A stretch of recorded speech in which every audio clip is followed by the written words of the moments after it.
Logan had followed blood trails across continents before. Battlefields, black sites, back alley butcherings that men blamed on gangs or gods. But Eastern Europe had a different kind of quiet, the kind that kept its secrets under stone and snow. The villages were older than the maps, and the forests held their breath like they remembered things. The killing started small, almost polite. One missing worker, a drifter found in a ditch with his throat torn open. Then it escalated into something that did not care about being hidden.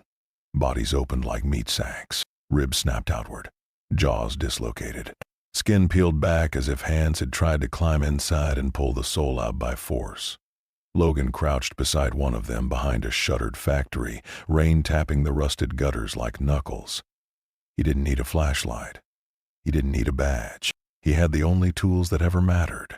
A nose that could taste the history of a room. Ears that could hear a liar's pulse. Instincts sharpened by wars that never ended. This scent wasn't just blood. Blood was everywhere. Blood was human. This had an ancient bite to it, like old coins and wet stone, like a cathedral basement where candles had burned for centuries. Underneath it was something else, a second smell that didn't belong in the same air. Hot animal, feral musk, two signatures colliding like rival prayers. He tracked it through alleys that narrowed into industrial corridors, where broken windows stared like dead eyes. The city on the surface still believed it owned the night. Neon signs, taxi horns, late bars. But the deeper Logan went, the more the world turned into a throat, and he felt himself being swallowed by something patient. He heard the first gunfire before he saw it. Not police weapons, too controlled, too disciplined.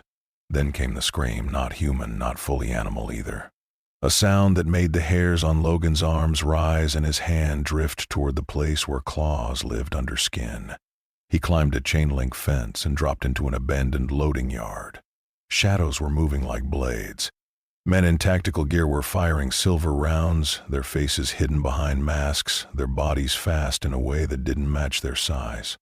And charging them were things that used to be men, stretched and reassembled into monsters with two long arms and jaws that didn't respect anatomy. Lycans, a word Logan didn't know yet, but the shape of them translated itself anyway. Predator. Hunger made flesh. A pale figure moved among the shooters, flowing instead of running, coat flaring like a wing. A woman, cold-eyed, firing with a kind of elegant hatred. Every bullet was a decision. Every kill was personal. Logan didn't understand any of it. Not the uniforms, not the hierarchy, not the rules. But he understood one thing clearly as the creatures slammed into the masked fighters and tore them apart. These weren't mutants. Mutants were accidents, experiments, the universe rolling dice. These were older than dice, older than the game itself. And whatever war this was, Logan had just stepped into the middle of it, like a wolf wandering into a feud between dragons. He watched for one long second, letting the night tell him what it was. The cold aristocratic scent came from the shooters, from the woman with the eyes like winter. The hot feral scent came from the charging beasts. Blood soaked the concrete until the yard looked painted. Logan breathed in and the world tilted. Because for the first time in a long time, he didn't just smell death. He smelled legacy. And legacy meant trouble. The first Lycan noticed him the way predators always did. Not by sight. Logan was still, but he wasn't invisible, not to something that lived by instinct. The creature's head snapped toward him. Nostrils flared. Yellow eyes narrowed as if trying to decide what kind of enemy he was. It didn't ask. It launched. Logan met it halfway, boots sliding on wet concrete.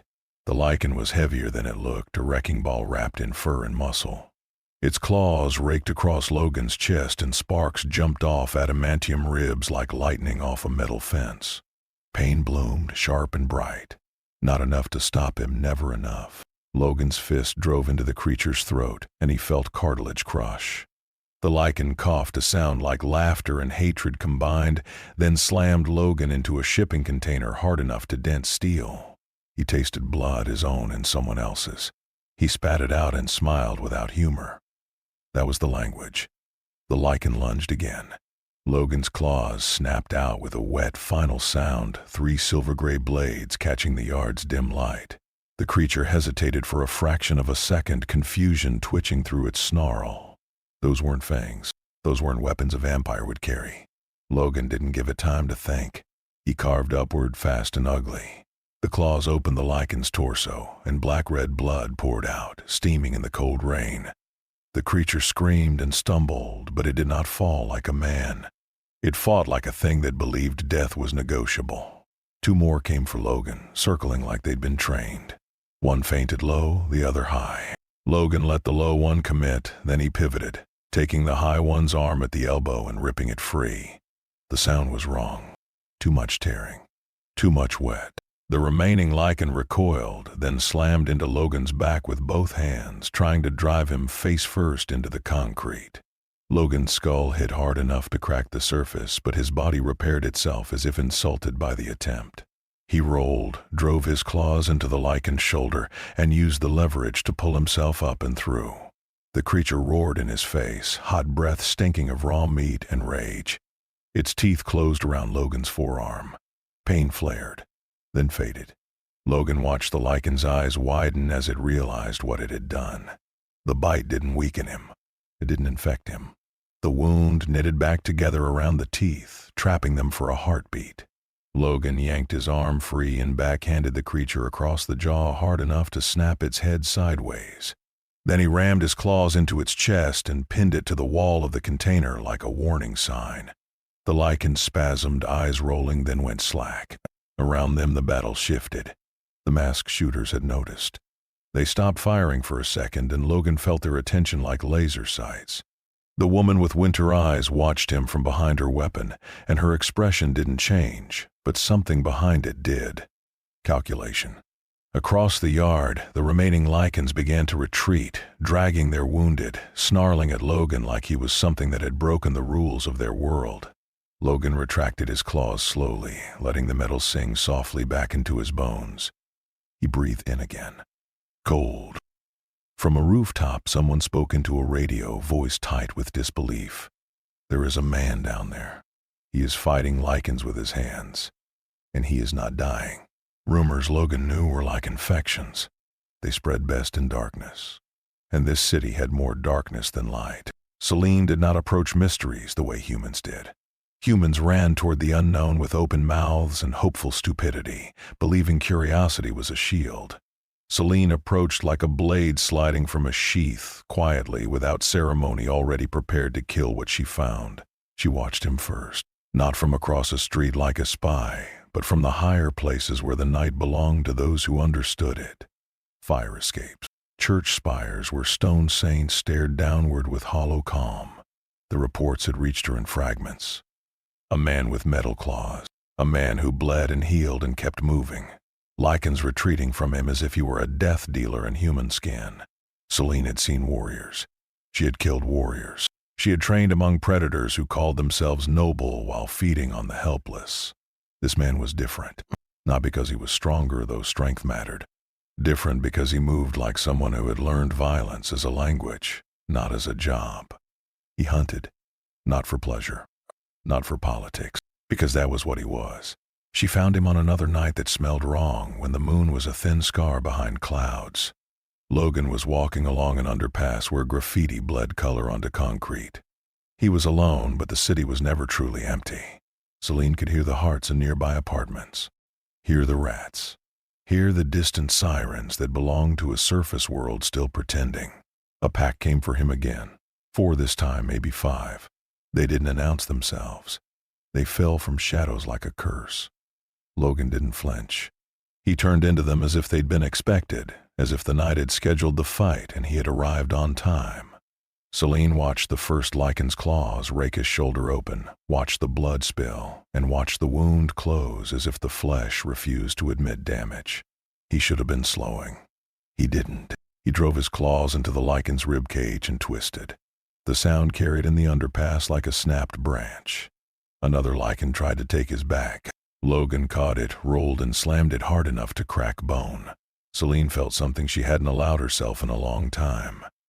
When the Lycans finally withdrew, leaving wet footprints and torn laughter behind, Logan stood still, breathing hard, rain collecting in his hair. He wiped blood from his cheek. His eyes, when they lifted, did not have the frantic shine of prey.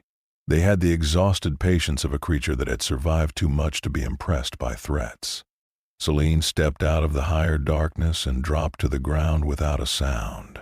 Logan's head turned instantly. He didn't attack, but he didn't relax either. His posture was balanced, weight ready to shift, claws not yet visible but close enough to reality to be dangerous.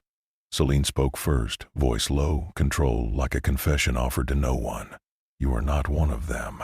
Logan's reply was rough, almost bored. "Could have told you that." Selene studied him. The scent on him was strange. Human, yes, but laced with metal and something else, something that felt like the body refusing to accept the rules of mortality. "There is a war beneath this city," she said. "Vampires and Lycans, centuries old, hidden from the world above." Logan blinked once, then exhaled. "I have seen monsters," he said. "I have fought wars, but a blood feud that's been running for centuries?" Selene's eyes hardened. "Not a feud. A system. A hierarchy built on feeding and fear. And you just stepped into it like you were born for the dark." Logan stared at her, then at the underpass, then back. "I don't join systems," he said. Selene's mouth didn't smile, but something close to amusement flickered.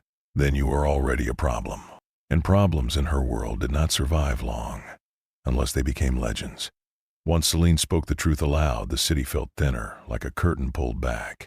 Logan could still walk among humans, still hear their laughter spilling from bars, still smell cheap perfume and exhaust. But now he also smelled the other life, the hidden arteries, the night society. He learned fast because survival demanded it. Vampires were not romantic stories. They were an aristocracy with guns and discipline, predators wearing tailored suits like armor. Lycans were not mindless animals. They were a rebellion, a hunger-given ideology, a pack that had learned to hate its chains. Both sides looked at Logan the same way, not as a man, as an anomaly. The vampires sent eyes first, quiet watchers in high places, their cold scent riding the wind. Logan could feel them even when he didn't see them, like the pressure of weather changing. The Lycans sent scouts next, testing him in alleys and subway tunnels and abandoned stairwells where the city's bones showed through. Every confrontation ended the same way. Blood, and then Logan standing.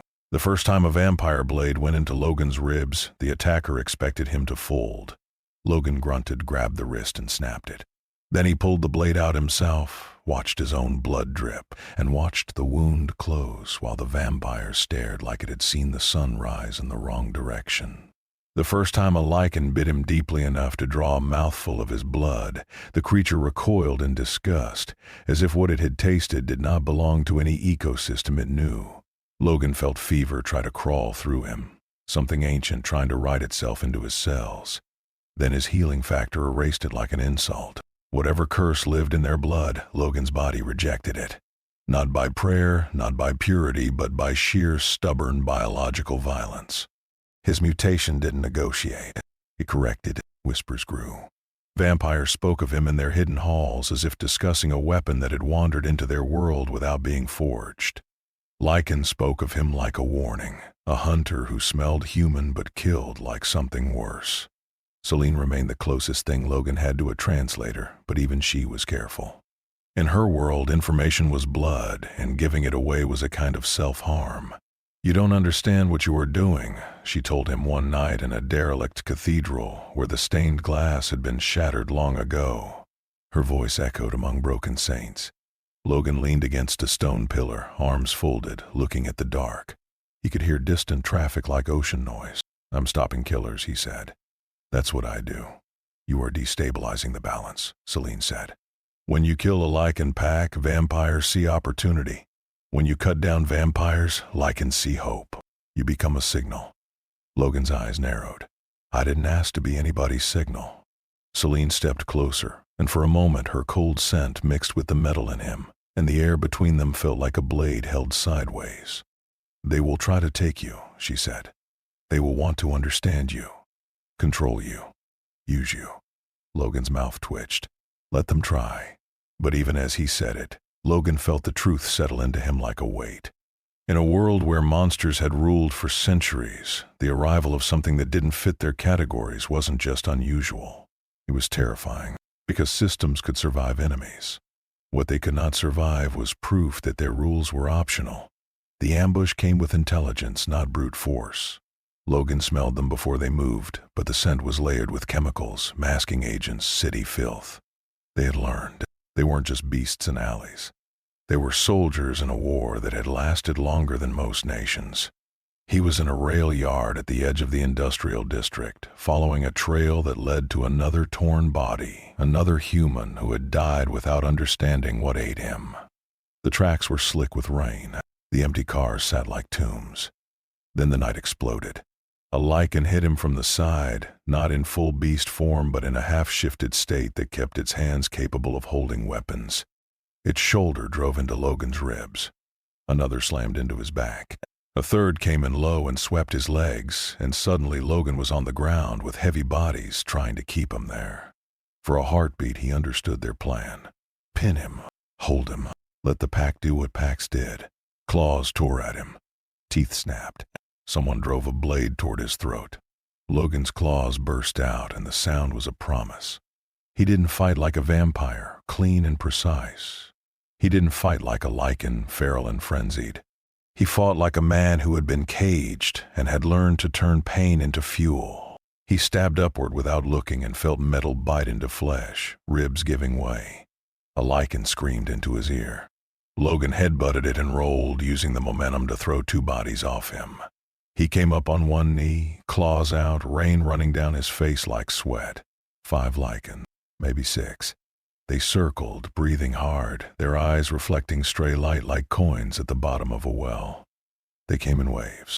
Logan took one across the chest, claws ripping a diagonal line that opened it to the air. Another grabbed his arm and tried to twist it off. Logan let the joint scream, then drove his other hand into the creature's jaw and pried upward, dislocating it, ripping tendons until the head lolled wrong. But they were strong. Strong enough that even Logan felt the edges of fatigue. Strong enough that every second became a negotiation between his healing factor and the damage they poured into him. A Lycan slammed him into the side of a train car hard enough to rattle metal. Another raked across his abdomen, opening him wide. Logan felt his organs shift, felt the cold rain hit places rain should not touch. He snarled, not for them, but for himself, for the universe that kept dropping him into wars like a coin into a wishing well. Then he moved. He cut hamstrings. He ripped through forearms. He used the narrow space between train cars to funnel them, to force them into a line where pack tactics became a disadvantage. He took hits that would have killed a normal man 10 times over, and each time his body rebuilt itself with furious refusal. One Lycan managed to tackle him onto the gravel between tracks, teeth snapping for his throat. Logan caught its head with both hands and shoved, holding it away from him, arms shaking under the force. The creature's breath was hot and wet, its saliva spattering Logan's face. For a moment their eyes locked. The Lycan's gaze wasn't mindless. It was furious. It believed in this war, believed in the hate that fed it. Logan's voice came out low, almost gentle. You picked the wrong night. Then his claws slid up under its rib cage and pierced its heart. The creature froze, trembled, then collapsed. Silence spread in the rail yard like a fresh snowfall. The surviving Lycans backed away, bleeding, limping, staring at Logan as if he were the first thing in centuries that made them doubt their own supremacy. Logan stood among bodies, breathing hard, chest rising and falling like an engine. His wounds were closing, sealing him back together, but the memory of pain stayed, because pain always stayed. The Lycans retreated, and in their retreat was a conclusion more terrifying than any scream. This warrior did not fear monsters. He hunted them. And if a hunter existed outside both factions, then the war was no longer a closed system. It was open season. The vampires were the first to think like scientists. It wasn't kindness. It wasn't respect. It was control disguised as curiosity. Logan learned the names of things he didn't care about. Councils. Bloodlines that traced themselves back to corpses in ancient tombs. And beneath the ritual and arrogance, there was machinery. Laboratories hidden under mansions. Technicians who worked in silence, their hands steady, their eyes empty. When Selene warned him, her voice carried something close to urgency. They want your blood, she said. They want to know what you are. Logan stared at his hands, flexing them, feeling the metal under skin like a second skeleton. I'm a mutant, he said. That's it. Selene shook her head. In their world, that word means nothing. They will call you an abomination or a miracle. Whatever lets them justify cutting you open. Logan's laugh was short. Let them line up. I've been a specimen before. But even Logan felt the difference here. In his world, experiments were conducted by humans pretending to be gods. In this world, the gods were real enough to drink blood and live forever, and their curiosity had centuries to become patience.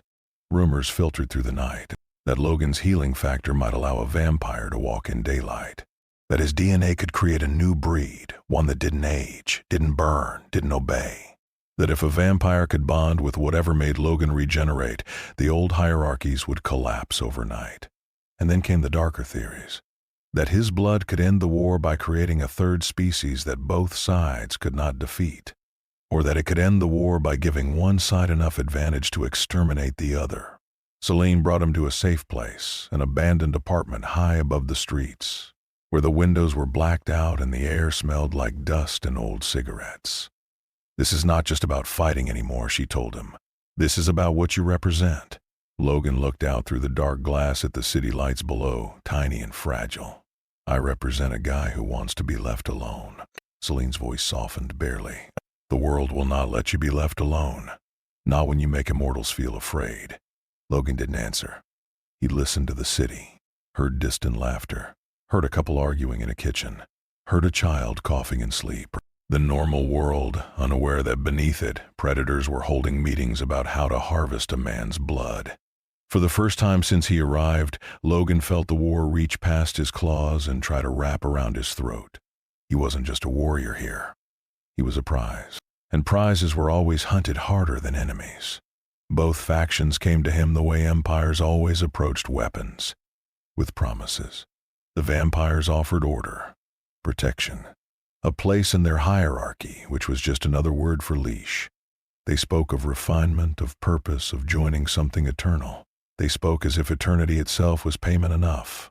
The Lycans offered rage, revenge against the vampire aristocracy that had hunted them for centuries. They spoke of revolution, of tearing down the old world, of blood as justice. Logan listened to both with the same expression he wore when politicians tried to recruit him into their wars. He had been a soldier, a spy, an assassin, a hero, a monster. He had worn too many flags to believe any of them were holy. One night in a warehouse where the air smelled of oil and old rust, a vampire emissary spoke softly. You could be more than human, he said. With us, you would never be alone again. Logan's eyes flicked up and the room seemed to cool. Never alone, he repeated, like it was a gift. The emissary's smile was thin, like it was truth. Logan stepped closer until the vampire's cold scent filled his lungs. I've been surrounded before, Logan said. Didn't stop me from being alone. Then a Lycan messenger tried the other angle, voice full of heat. Join us and we end them. You hate cages. They built ours. Logan's answer came like a growl. I don't join mobs. You think this war is righteous? Logan continued, looking between the two offers like they were the same rotten meat on different plates. Vampires call it order. Lycans call it freedom. But it's just feeding, just hate, just an excuse to keep killing. Neither side liked hearing that. Both sides had survived for centuries by believing their violence was necessary. Logan turned away from them and walked out into the city where humans lived and died without knowing the names of their predators. That was the choice. Not joining either empire of night, not becoming the newest myth in their propaganda. Instead, Logan started doing what he always did when the world offered him only bad options. He made his own. He hunted the ones who hunted the innocent. Not because it would end the war. Not because it would cleanse the city. Because a child sleeping above a vampire den deserved one more night without screaming. Because a woman walking home deserved to reach her door. Because the surface world, fragile and ignorant, was still his responsibility in a way the underworld could never understand. It frustrated both sides. A neutral force was intolerable to systems built on loyalty and fear. Logan became a problem they couldn't recruit. And problems in wars like this were usually eliminated, unless they became something worse. It started with patterns. Logan learned where the vampires fed not the aristocrats with rules, but the desperate ones, the addicts of blood who couldn't keep their hunger polite. He learned where the Lycans raided, where they stole weapons, where they punished humans for being close to vampire territory. as if proximity itself was betrayal. He moved through the city like an infection the underworld couldn't cure.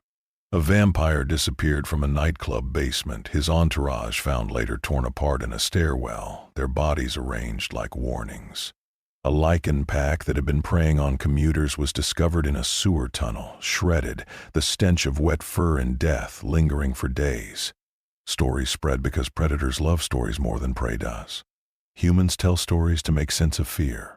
Monsters tell stories to measure threats. They called him different names depending on the tongue and the bloodline. Some said he was a demon. Some said he was an escaped experiment from the vampire laboratories. Some whispered that he was a punishment sent by something older than vampires, older than Lycans, older than any myth they had built to justify themselves. A man who cannot die. A man whose bones are metal. A man who hunts monsters like prey. Selene watched it unfold with a kind of quiet unease. She had lived long enough to understand that myths were not harmless. Myths were weapons that outlived wars. "You are making them afraid," she told him one night, standing on a rooftop where the wind carried distant sirens. "Good," Logan said. "They will respond," Selene said. "They will not tolerate you.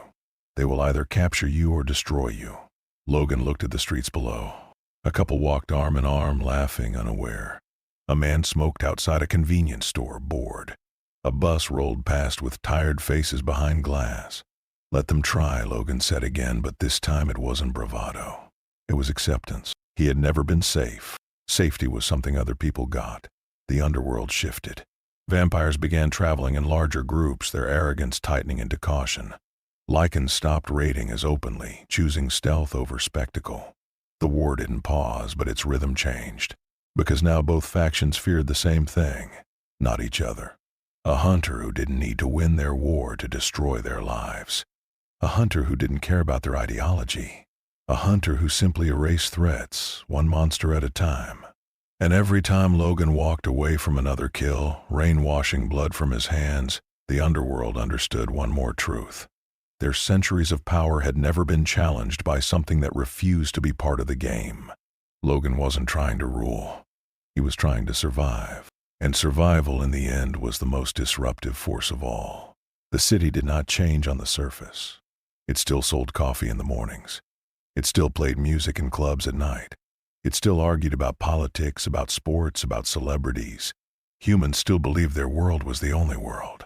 But underneath, the war moved differently, like a wounded animal learning to limp without showing pain. Logan walked alone through an alley soaked in rain, the kind of alley where light from street lamps turned puddles into dull gold. His boots splashed softly. His coat hung heavy. His body carried bruises that were already fading, wounds that were already closing, but the fatigue stayed in his eyes. Not physical fatigue, the deeper kind. The kind that came from seeing the same story repeat in different costumes. Predators insisting their hunger was destiny. Rebels insisting their rage was justice. Both sides building monuments out of corpses and calling it history. Selene had vanished into her own war again, her presence in Logan's path like a knife that had briefly become a compass. Vampires watched from their high places. Lycans watched from their low tunnels. Neither approached, not because they respected him, because they didn't know what to do with him. Logan stopped at the mouth of the alley and looked out at the street, at the normal world flowing by. A man hurried under an umbrella. A woman talked into a phone, voice sharp with irritation. Life, stubborn and unaware. He could leave, Logan knew. Walk away from this city. Walk away from this war. He had walked away from wars before, but leaving didn't erase the truth.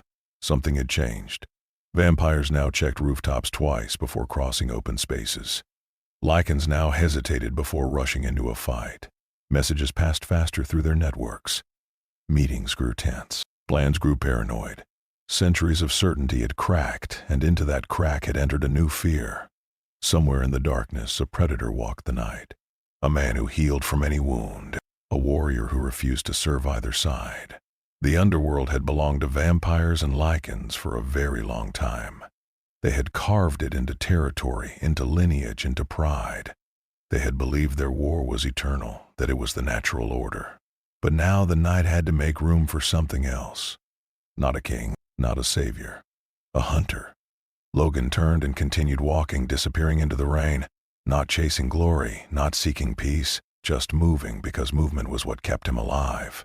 The war would continue without him, but it would never continue the same way again.